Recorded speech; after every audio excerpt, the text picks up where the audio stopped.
start my speech in 3, 2, 15 seconds the buffer time, yeah? Okay.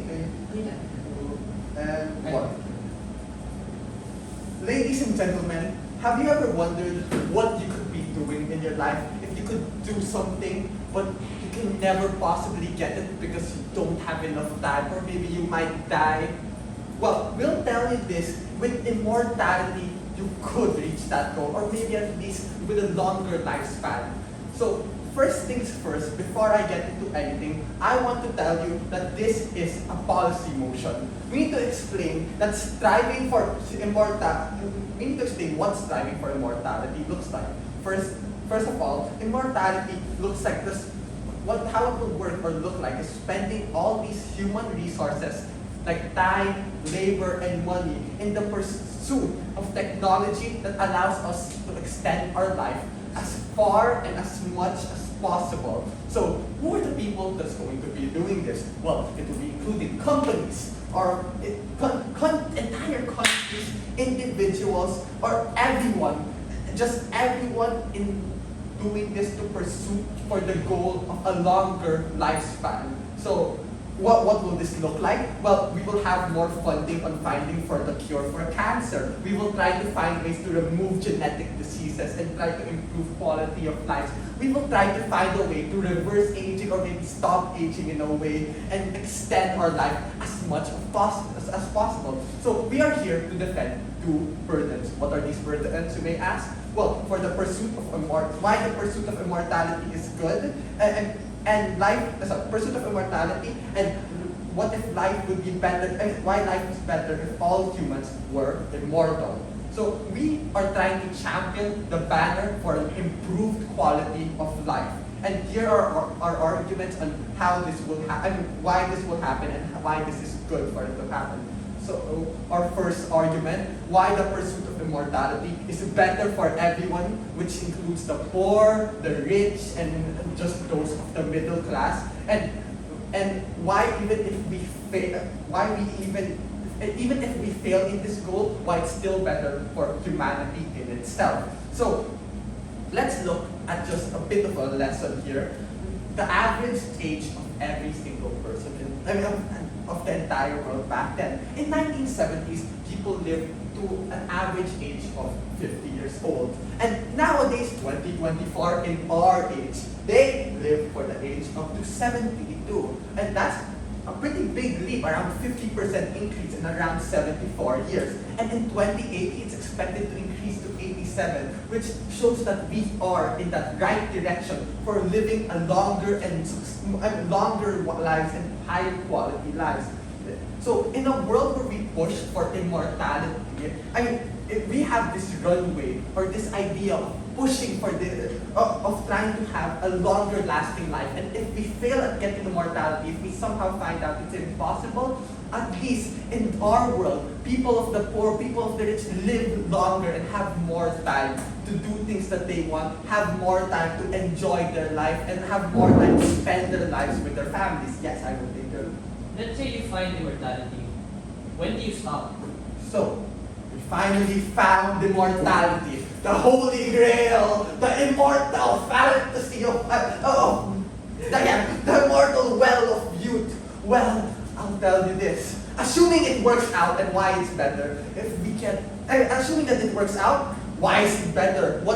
Why is it better for us to actually get there? Well, first things first, we want to tell you that the source of human suffering, whether cancer, poverty, anxiety, or depression, or people being in a bad economic state, or just doing things, this can all be cured with the passage of time. Maybe not time itself, but it could be treated by time. It could be help us get out of these situations with time. And with a world filled with immortal people, the poor will be able to get out of these economic situations. The people that want goals that they have that are too large for them will be able to reach it one way or another, as they have unlimited time to do whatever they want. Now, Imagine a world where people could do anything that they want, and that they don't have to worry about getting cancer from smoking, get cancer from smoking, getting hurt from trying to run really fast, or maybe a world where people are worried that I can't do lots of drugs because I'm gonna get an overdose and die. Well, I'll tell you this, they won't get an overdose or die anymore. They won't get hurt anymore, and they'll be able to do as much as they want and get that and get that struggle for the goal that they always wanted, or get that enjoyment that they want in their lives.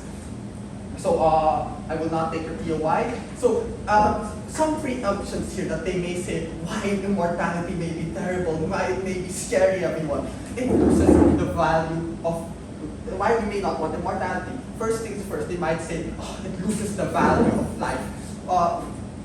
And some people might become depressed as they have done. They might become depressed. Well, we'll tell you that depressed people will always exist in both worlds. But it's a value neutral. It's a value neutral, and actually it's a benefit in our side, because if people are immortal or have more time, they have a higher likely chance to actually get out of this state of depression, get out of this state of sadness, and be able to actually fix their lives, or maybe find ways to live their life, as there is in our human nature to find ways to push and strive for creativity, for something new, and find a new stimulation to make us enjoy. So let's look at that case study on billionaires. They can get almost anything they want. And you might say that, they get bored, they do nothing. But no, that's not how it works. Billionaires don't stay on their yachts every day watching YouTube, Netflix for the rest of their lives. No, at some point, they're gonna look for a hobby. At some point, they're gonna find a job that they will enjoy, find a life that they will, find something that they will do. And if they get bored of that, what will they do? Well, find something new. And in each of these things, there's always something new for humans to find, as the world has infinite possibilities. Now, they might tell us, fudge, there might be, fudge, what if overpopulation? Well, we could have our grand goals of spreading humanity in space, and we could have intergalactic civilization where we could do anything with this space, and technology will be able to. And technology has infinite possibilities on what it could be doing in our world. That is why we are proud to propose. Thank you very much, Prime Minister. Calling to stand the Leader of Opposition to begin the opening class. Here.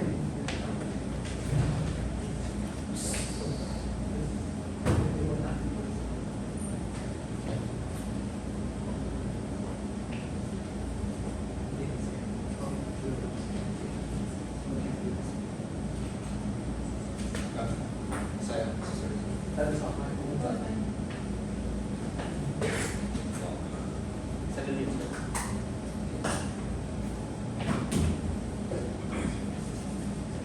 Speech start 3, 2, 1. Immortality is a prospect that everyone has yearned for since the start of civilization. Even a Chinese emperor consumed an elixir of mercury just to achieve this prospect of immortality.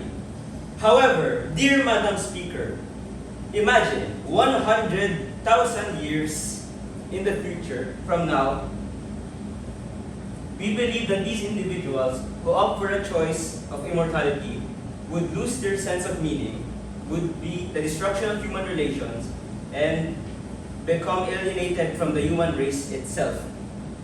Before diving into my 3 arguments, I would like to respond to the arguments of the government thus far. And firstly, I'm addressing that they claim that immortality would be better off in the long run for humanity. However, I would like to disagree with this claim. If we created immortality, and as the opening government said, apply it nationwide, they said that this would lead to the overall betterment of humanity. However, it wouldn't help the status quo. Like, imagine this. How would the poor uplift themselves if they were immortal? In the status quo, they can't even uplift themselves already. and they would just end up staying poor.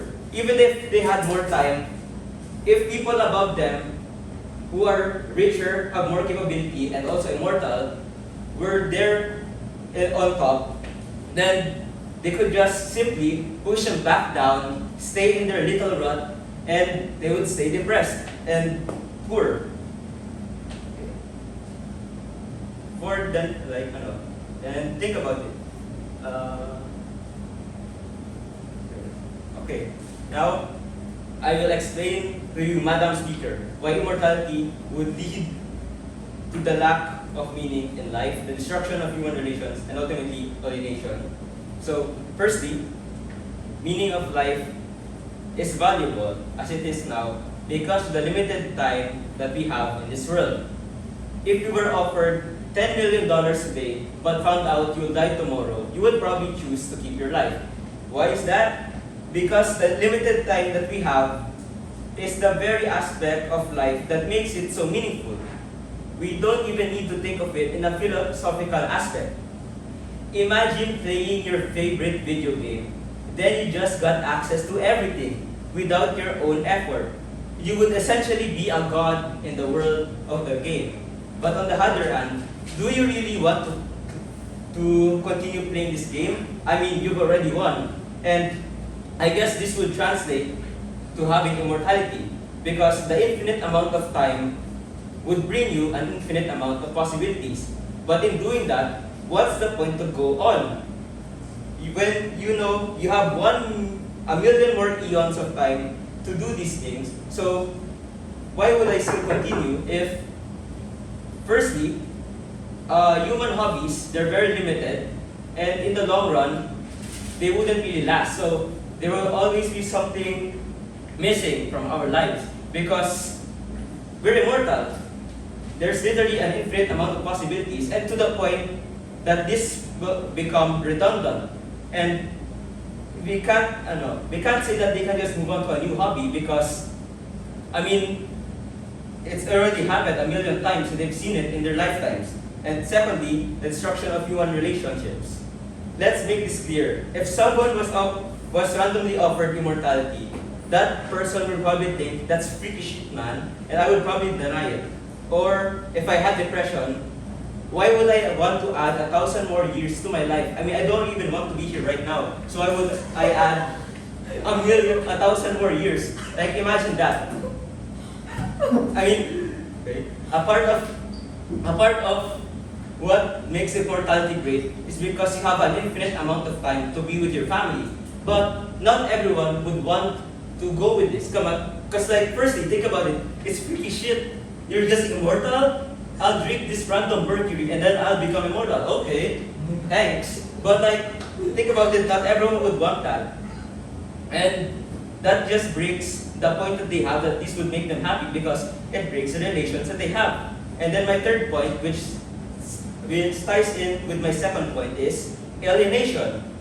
And when you've lived so long, you've had so many encounters that even other human beings don't seem human to you. Like, think about this. Do you guys know the do you guys know the show Invincible? What do they have?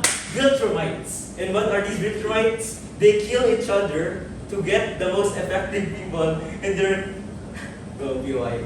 Question that people are gonna be immortal alone, but there's an entire nation that's immortal with you, so you will not be alone with this. Yeah, but not everyone wants to opt for that. You made it, like, you only said that nationwide, but you also didn't say that it's not mandatory. So there's people that would definitely opt out for it, and not everyone would want that, right? Not everyone. Like, think about it. If you have depression, you probably wouldn't go through with it because you wouldn't want to be here in the first place. Okay, so getting back to my point, alienation. There will come a time where you've lived so long that other people don't even seem people to you. And like, imagine that you'll just become like the Viltrumite race. And then I'll just treat these people like garbage because I have an infinite amount of time. There's no consequences for me here. And overall, that wouldn't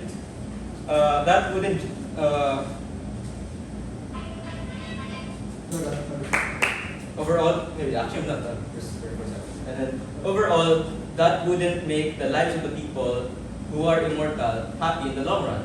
So, concluding that, we the opposition believe that the prospect of immortality would eventually cause a lack of meaning in life, the destruction of remuneration, and eventually and ultimately alienation of these people as human beings. Opposition is proud to oppose. Thank you very much, Leader of Opposition. It's Andrew Sir. Calling to the stand, Deputy Prime Minister, here. Thank you. Wanted to say the good news.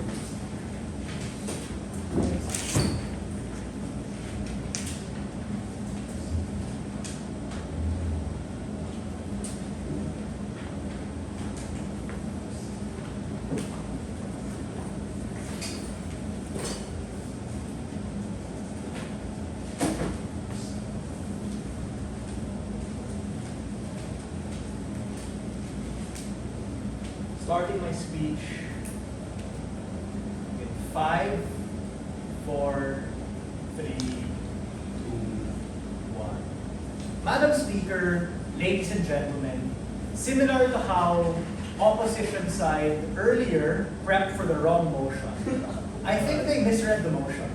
We're not talking about the world's motion before, wherein it's this house as an average person would choose to be immortal.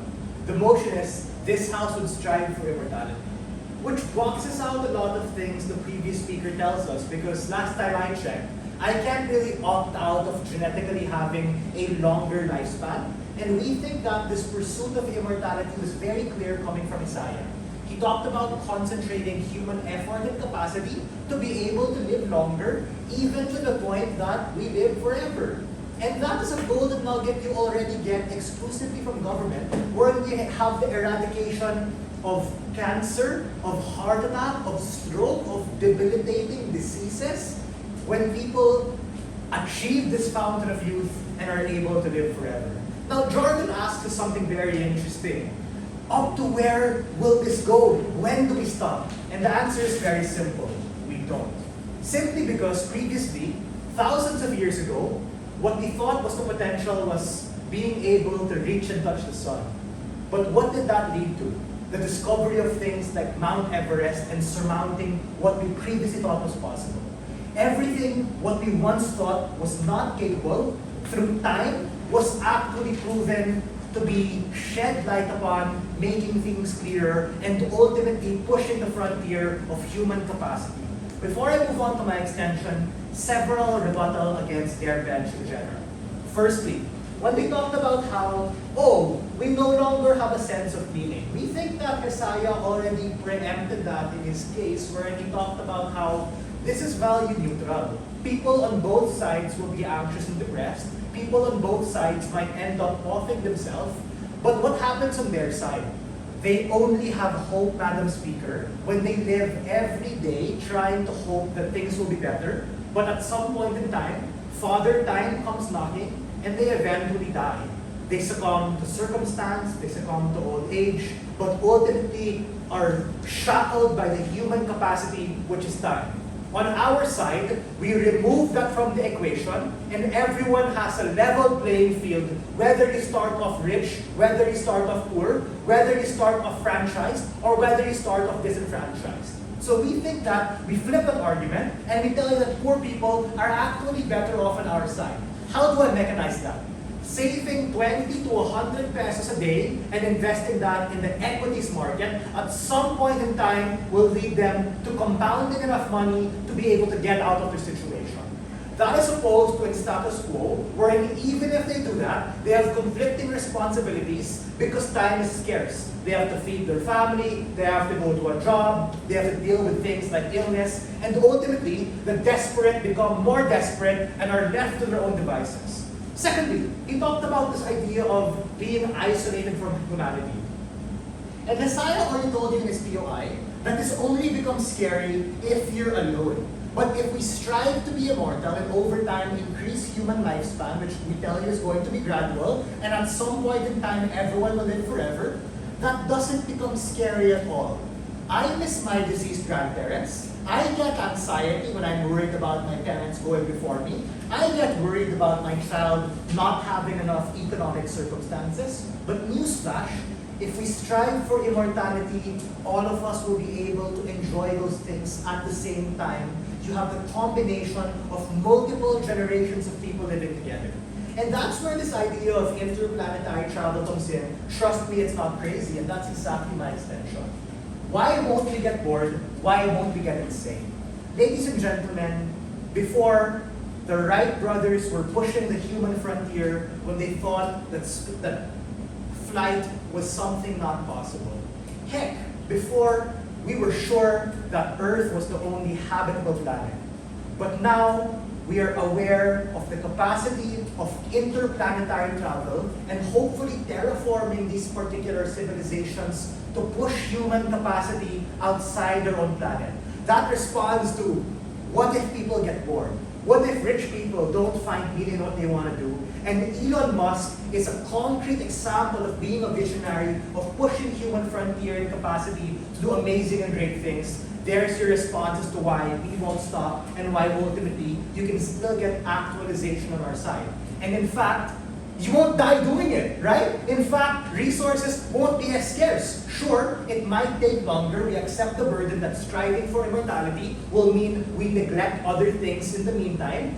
But we think in the long run, we definitely win because we're going to have the iteration and time to be able to solve all of those things and be able to be alive and try to do it. Yes, sir. I mean, after all of that, at the end of the day, you're still going to be in a state of equilibrium where you're not going to be as happy as you want, which will lead you to, just want more and more things. Again, where does it end? Before, our worldview used to be the times of Moses and Jesus Christ and the pharaohs. Now, it's pretty cool. We can have computers and iPhones that entertain us. Netflix 100 years ago didn't exist. We reject that premise that people will get bored, that there's a ceiling. That's an imaginary ceiling, and we think that human capacity, as it goes on forever, will continue to evolve and adapt. Because that's how technology works, ladies and gentlemen. At some point in time, you're gonna have cooler and better things to entertain you and make your quality of life better when we don't have a ceiling. The only ceiling is what you get from their side, which is capping human life at the point in which it becomes comfortable for you to die. And we think that the fact that living forever is scary is a good thing, ladies and gentlemen, because that motivates you to make the most out of something. You no longer become a druggie or someone caught in their own monotonous devices, hoping when they'll die, hoping that you get hit by a car, or hoping that you're going to OD because you take a shitload of pills. Ladies and gentlemen, the fact that you're worried about infinity is precisely what leads you to actually understand what's happening and actually push the capacity to do great things which previously once thought were impossible or you previously thought couldn't be done because of finite resources. Given all of these things, we think it's a very clear reason as to why it's at least interesting to want to live forever and ultimately gonna be better off for individuals who pursue living forever when society rallies behind them to be able to do it. And for all of these reasons, the motion has to stand. Thank you. Thank you very much, Deputy Prime Minister. Calling to the stand, Deputy Leader of Opposition, here.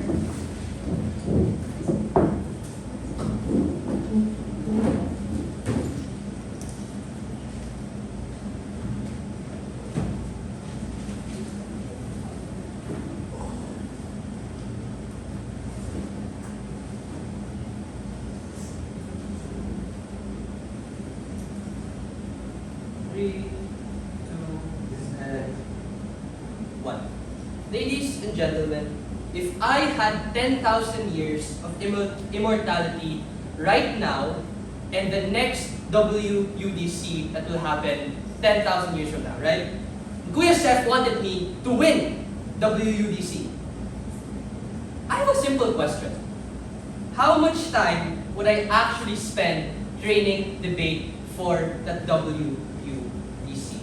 I think that, more than anything in this debate so far, is the question to answer.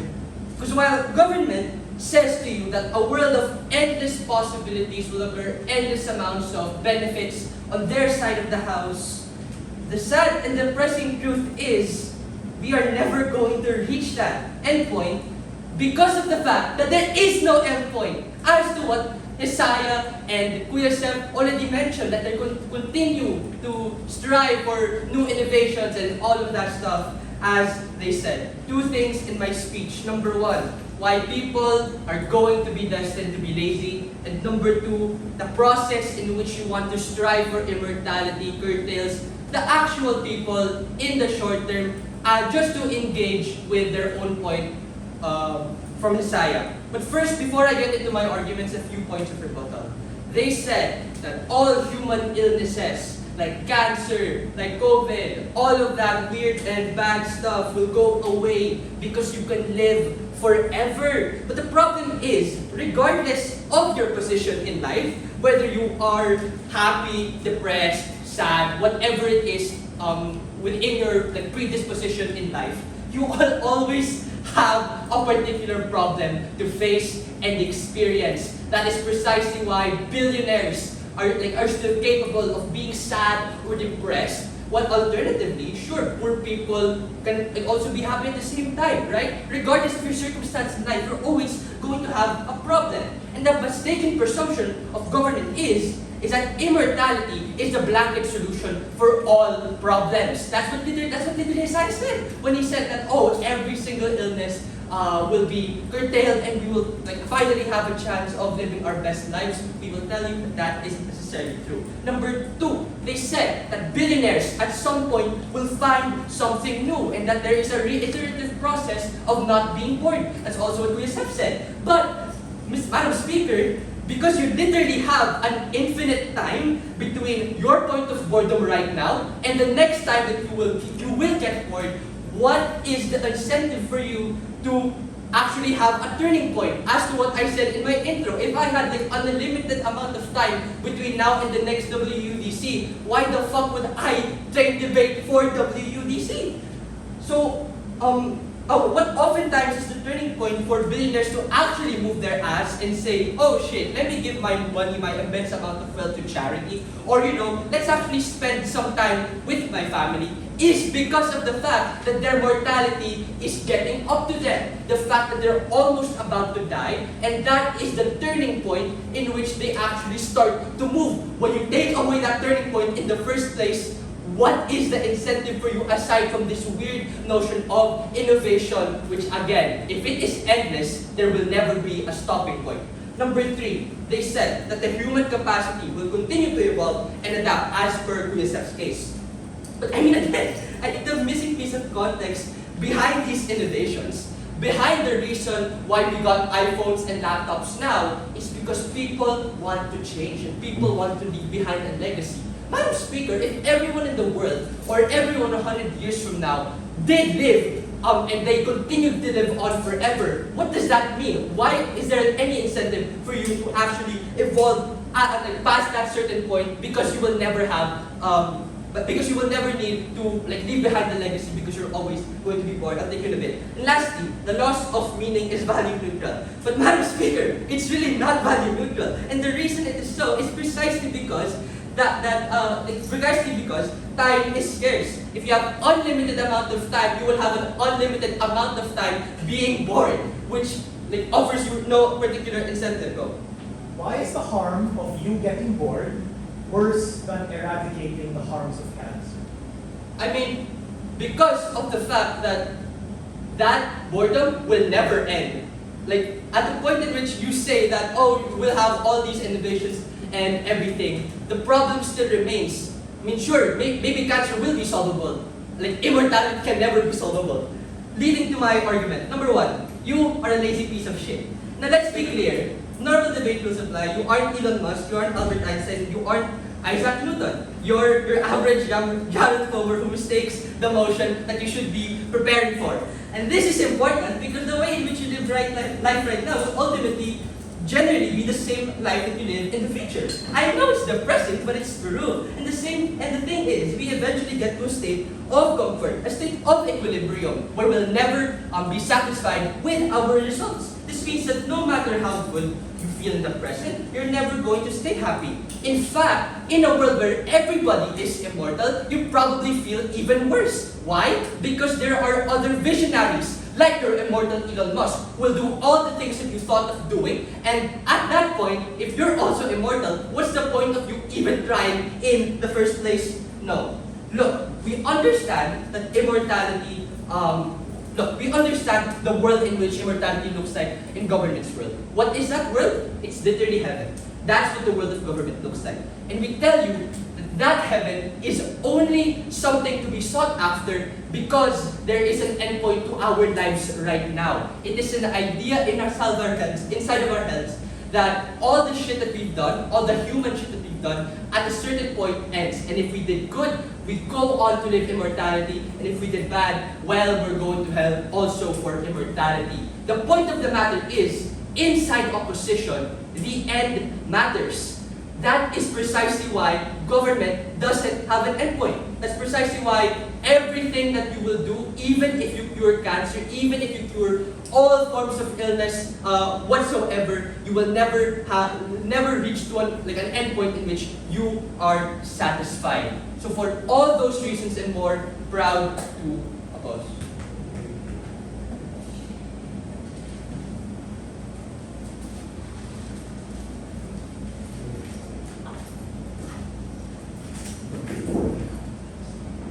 Thank you very much, Deputy Leader of Opposition. Calling to stand, Government will be here.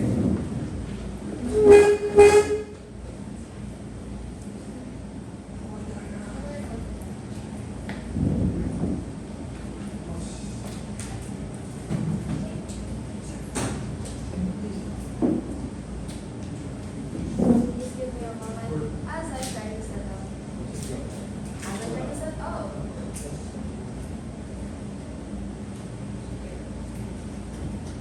Hello, starting my speech in a few seconds, right? Start my speech in 3, 2, 1. In the world we live in right now, there are people who are disenfranchised, in poverty, experiencing cancer, they are depressed, and our immediate reaction is assuming that these people's problems stem from scarcity, economic scarcity. They don't have the resources to get out of their situation. That's something that Elo said. But let's really think about it. In one of the most upsetting situations we will ever go through in our lives, when we lose someone that we love, the main thing that we will think about is, I wish I had more time. I wish I had more time to spend with them. I wish I had more. I wish I had more time. That is the most important yet scarce resource we have. Poor, rich, no one can escape the fact that we all have a time limit in this world. And while opposition can argue that that is what gives meaning to life, we have already explained on our side that that is not the end point in immortality. That fact alone does not change that there are benefits to immortality, and we'll get to that later. So the main contention of this debate is, does having more time truly benefit human existence? Or does it degrade it? The way this debate went down, there were 3 main issues. Number 1, Elo asserted that nothing will change. The rich stay rich, the poor stay poor. Nothing will truly change because in the status quo, that's already the case. But we tell you that that isn't. Because if this were true, then how can poor people already alleviate themselves out of poverty? How can they improve their lives? It happens in status quo. What we are encouraging on our side is more time to get out of poverty, more time to actually fix your life and improve your situation. Because it already happens in status quo, what we want is more time for people to actually get money, accumulate money to get out of the situation. Bill. Why do you want to take away the right of a person to choose to die? That was not something that anyone on your team or bench mentioned. That was not something that...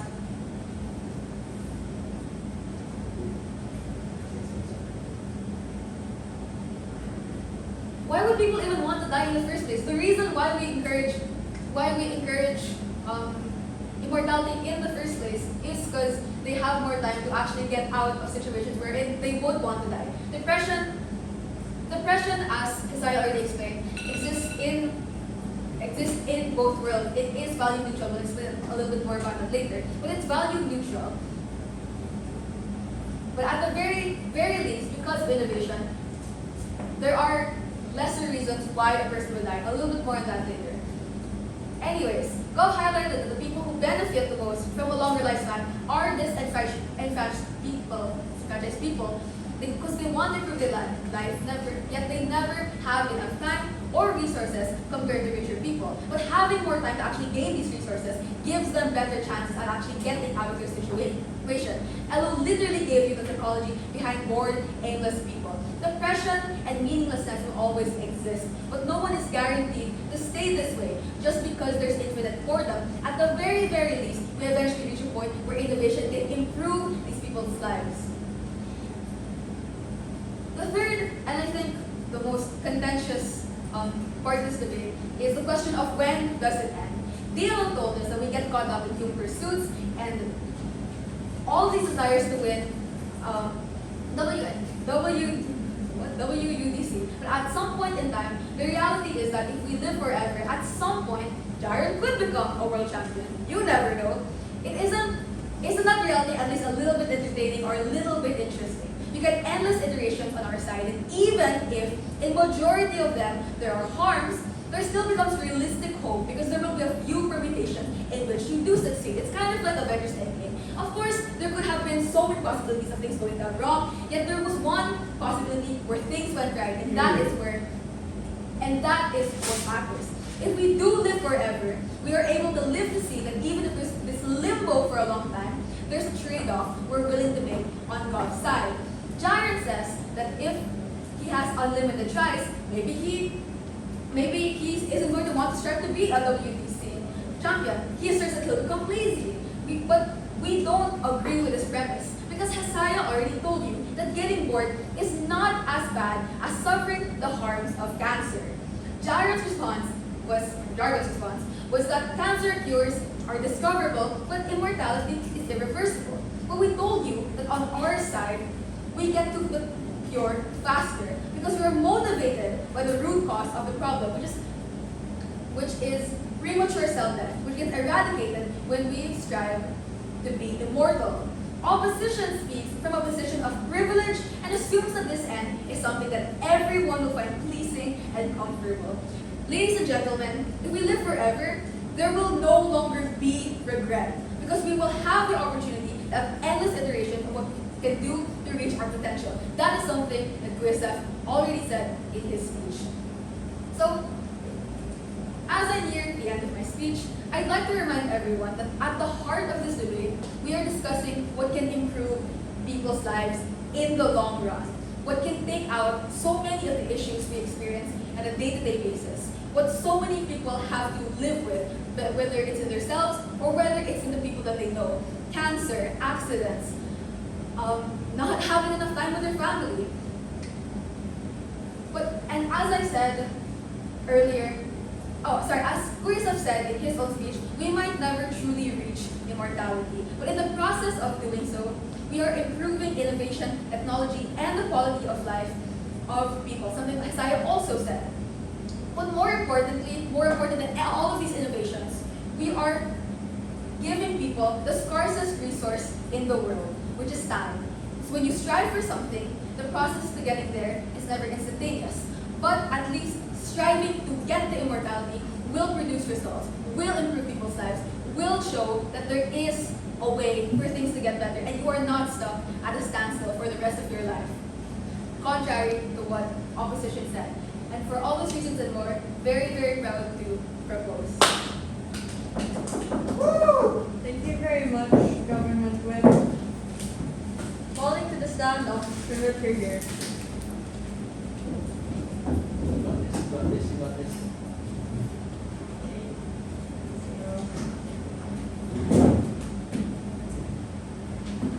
Sorry.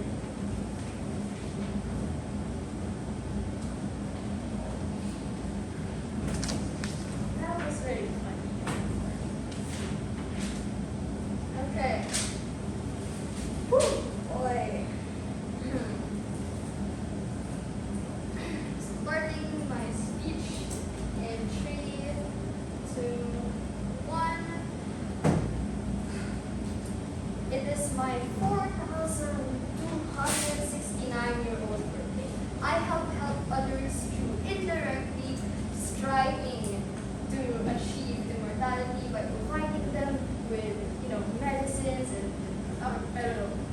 special exercises to help them remain fit and live a longer life. Everyone who has ever raised me are gone. Everyone I grew up with is dead. People of today see me as a god, and just as God, no one is ever going to completely understand. Now, my speech is simple. I will be weighing basically weighing our case against theirs. Now, in the terms of pragmatics and an issue which everyone here has discussed, being tithe, which, by the way, only the rich can have. Because even if, right, even like, as much as I agree that there are going to be benefits as a byproduct of striving for immortality, the tech and men accrued from the process would, I believe that it would prolong lives, but these lives are only limited to the rich. Now, because all these, like, straight from Hesaya's speech, he mentioned that all of those, like, human resources, finances, research, and what more are going to be needed, right, and or used to achieve immortality. Even if they don't achieve it, something's still gonna come out of it, right, as a byproduct, which is like what their case hinges on. But all of those benefits, like all of everything that is put into the process and everything that is put into creating an amazing cure to cancer is gonna cost money. Money which, money which not everyone has. So the problem here is that as beneficial as your case may be, the benefits of it is so limited to a very few number of people, which, by the way, is like the only people who can afford this. And it's ironic as well, because your side keeps claiming to want to, protect the poor, give them enough time to uplift themselves in their lives if they were to, ever become immortal. But how can they even get this time when they can even get the money to afford the medicine, the tech, and everything else needed to prolong their life? And another problem that your side creates, which my teams mentioned, is that indirectly the rich will only get richer, and you guys have admitted this as well.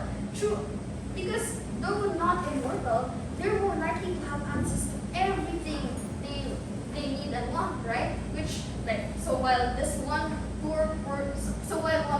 rich person remains, alive for like 300 years, like generations of poor people will live and die. Yes, you're The incentive for a poor person to do something about their circumstance, even if they live forever, is the fact that they're still going to be hungry, they're going to live in a shitty, desolate situation. So even if they live forever, there are going to be iterations in which they're going to want to try and succeed because they're going to face those harms either way. Yes. Okay.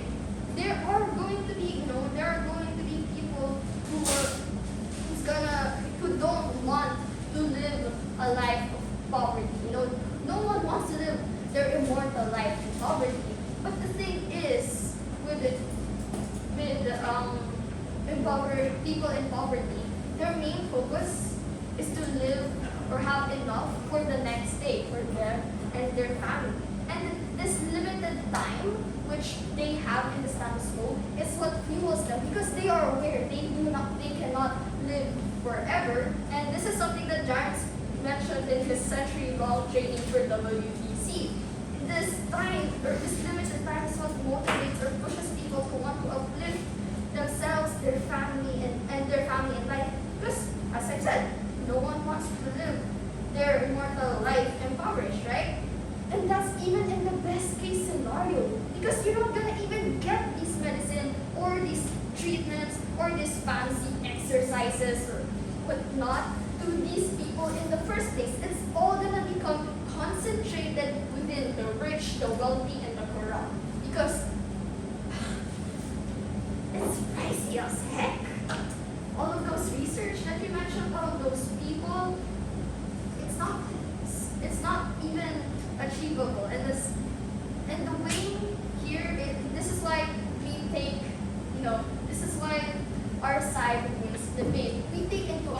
the realistic, problems and issues that people in poverty face, and how if these benefits accrue as a byproduct, they can't have access to it, and why their limited time is something that fuels them to uplift themselves in life. Yes.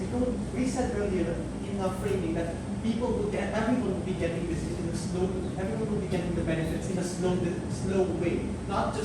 It's not just going to be the high rich people, and the people that are paying are actually going to be the rich or the government itself, not the poor people. So, okay, two problems there. First of all, slow. As I mentioned, one rich person will accumulate so much more wealth in their immortal life than generations of poor people who do not have access to whatever it is that they have. And even if they are immortal, they are still never going to get to that level of a rich person. And another problem is that, basically,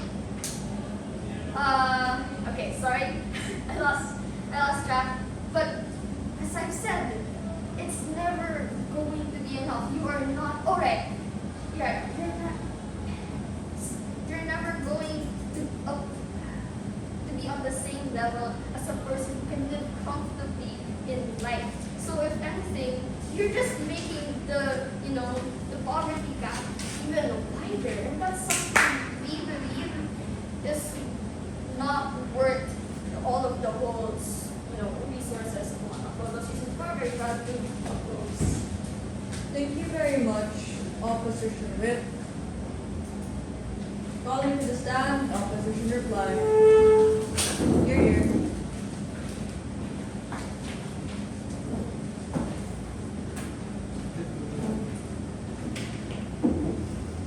3, 2, and 1.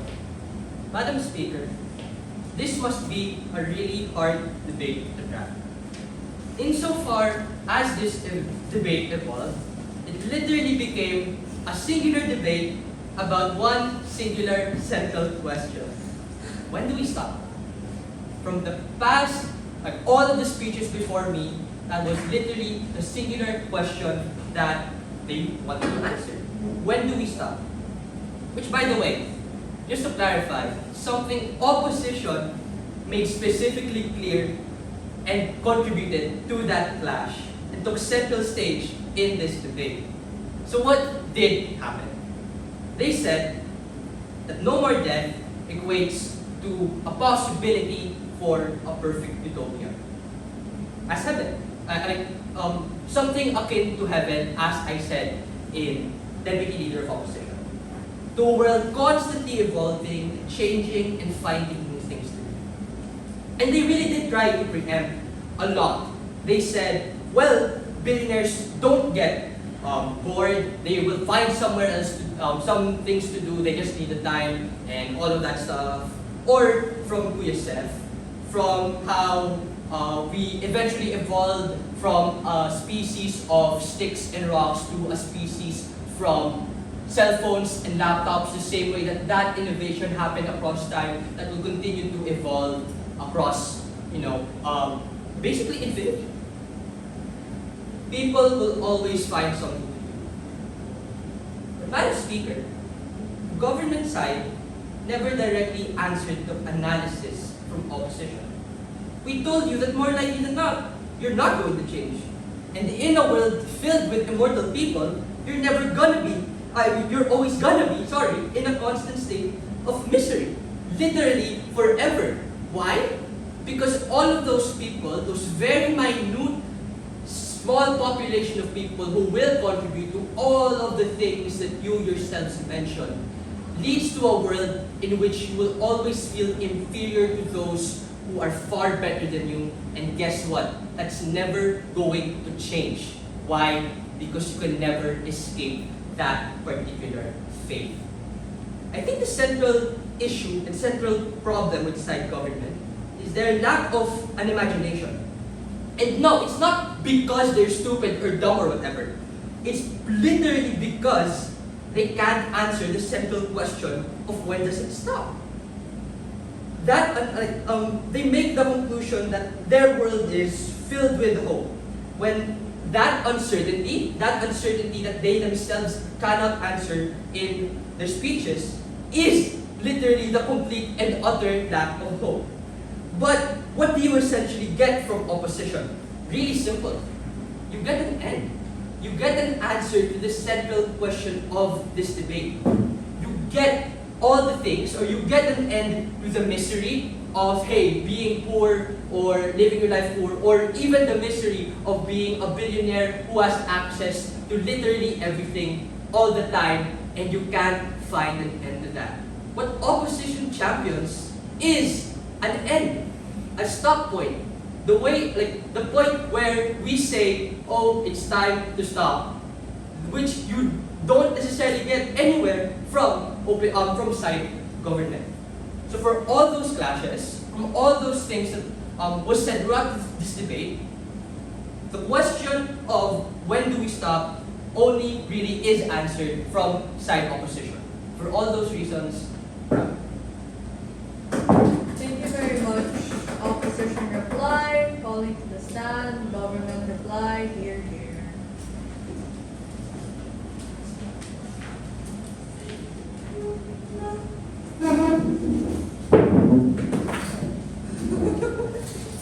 Wait, sorry, time. Why is there... Dude, let's do the MIL presentation. Oh, Yeah. Oh, that's where we started. Okay. Starting my speech in 5, 4, 3, 2, 1. Madam Speaker, ladies and gentlemen, opposition side boxes themselves into their own potential and limits their capacity to do great things because they think death is comfortable. And I told you from my speech, which until now is not responded to, as to why that pursuit of uncertainty, which is scary and unknown, is precisely what's good. It's at least an entertaining thought and ultimately something that pushes your capacity to do things which you otherwise thought was not possible. There are 3 reasons why opposition side cannot win this debate. Firstly, their impacts are just not that impactful. If you weigh it versus the benefits you can get from government, which we told you clearly from Hesaya are going to be gradual at best, when we talked about the nuance to striving, when we explained how over time we're going to have a longer lifespan up until a point where we can't extend it any further and it actually becomes immortal, is a good thing. But what do we get from their side, coming from the first speaker? Jargon getting bored because he has a silver-plattered opportunity in front of him to be a world champion, and he says that he won't get up off his ass to do that thing because it's going to be monotonous and there's no incentive structure to be able to do it. Then he can get bored. They assume that these dreams will come instantaneously, but that's not the case. Even we get from MJ, who talks about how, oh, it's like a video game where you get everything for free, all the content, all the DLC. No, you still gotta grind it out and work for it. In fact, life becomes like a video game with unlimited DLC. Super fun with your family and friends, unlimited horizons, just like what your brother plays. JM, his brother, Clash of Clans, he's been playing that for more than 10 years. That's an interesting and awesome life. Secondly, the nuance to striving, right? Because they assumed this was the world's motion wherein this house, as a common average person, would choose to be immortal. No. The nuance as to why everyone should strive towards it. And again, we got it very clear from Hesaya as to how this becomes accessible and cheaper over time because many people are going to strive towards it. They gave us this overly negative case about why it's poor, bad for the poor stay poor, the lazy stay lazy. And in my POI to JD, I told you about the reason why they won't. The reason why they won't is simply because they're now gonna suffer in perpetuity if they don't do anything about it, right? They're not gonna feel the comfort of having an aircon. They're not gonna feel the comfort of having a full belly. That is precisely why on our side, they have unlimited tries and iterations at a shot to succeeding as opposed to in status quo where all they have is hope and the only finite thing they have is their end. Again, from my speech, I told you unresponded to is from natural circumstances or the fact that they become Sisyphus, ladies and gentlemen, pushing that boulder up and up, knowing that they will never fail, the intergenerational poverty the ones you get from Inara. Now, thirdly, the last reason why their side does not take this debate. Consistency of case. We get this weird contradiction by JD in the intro of her speech when she talked about how it's going to be weird because everyone's going to die, you're going to be the only immortal person, something we also get from MJ, but we already responded to that by saying it's only scary if you're alone. Also, JD in her speech gave you this new value-neutral argument as to why people can't afford it, there's going to be resources which are going to be sayang and we don't want to spend towards it. Simple solution. Hesaya's prompt that he already told you. Many countries, many corporations, it will be cheaper, joint effort to do it. And heck guys, I think it's actually better if everyone's striving to cure cancer and achieve immortality as opposed to getting stuck with the surface level things. And we rather tackle the root cause of the problem, which is scarcity of time, as opposed to the economic manifestations that their side asserted at best. And for all of these reasons, we take this route. Good route. Thank you very much. Thank you very much. We may now cross the House. After crossing the House, we may now reserve. Cross.